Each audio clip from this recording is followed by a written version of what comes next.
Since leaving office almost 2 years ago, America's 43rd president is now having his own say on his time in office. In his memoir, Decision Points, George Bush reveals that his thoughts on the most historic and controversial parts of his presidency.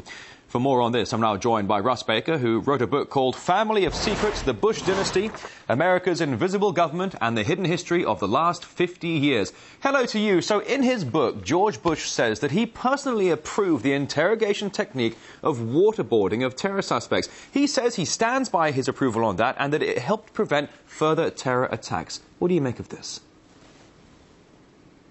I think that statement, like many of the other statements in the book, are basically self-serving.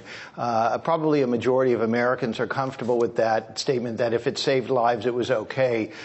Basically, the reason the book is called Decision Points, to my mind, is it's like talking points. All of these things very, very carefully considered and constructed for a particular purpose. And I think that long-term purpose is that the Bush apparatus is already working on its way to get back into power. Well, Bush says that he still feels sick to his stomach every time he remembers how the Iraq invasion didn't discover any weapons of mass destruction, and yet to this day, he still justifies the war. Your take on that? Well, in Family of Secrets, I reveal another side of this. I actually had the opportunity to interview a man who was in direct contact with George W. Bush when he was running for president of the United States. I described their conversation. They were working together on a book in 1999. This man asked Bush what he intended to do in office because he needed to put something into the book. Bush actually told him that the one thing on his mind was that if he was elected, he hoped to invade Iraq. And this was quite astonishing to this man, and he said, "Why do you want to do that?" And he said, "I've become convinced that you really can't have a successful presidency unless you're seen as the commander-in-chief. You need a small, successful war to get your ratings up high enough in order to pass your agenda." Well, in the book, he does describe a lifelong battle with alcoholism. Do you think that this perhaps paints a more human side of him, and could it soften the public's impression of him after such a controversial presidency? No, actually, all of these things are very carefully considered for their psychological impact. You have to understand he was probably the most packaged candidate in history, so all of these things are calculated. In fact, the story of his drinking, I discovered in my research for 5 years for Family of Secrets, that they exaggerated the drinking. His drinking was pretty normal by standards of many, many people in his circles in Texas at that time. But by focusing on that, they distracted attention from other things that were much more deeply disturbing, things that I describe in Family of Secrets.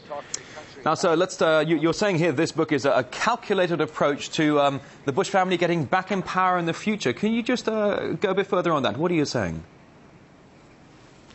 Absolutely. You have to look at a man named Karl Rove, who was the Bush family's chief strategist. He's been with the family operations since 1973. The most recent elections here in the United States, in which was really a sweep for the Republican Party, largely engineered by that very same man, Karl Rove. He's very much back. They're very much back, and they're working their way back into power. The other brother, Jeb Bush, the former governor of Texas, is testing the waters. I think it's not impossible that we will see him also running for the presidency of the United States.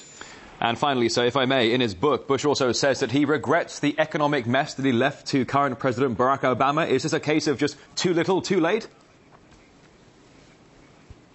Well, you have to look at the entire sweep of his administration.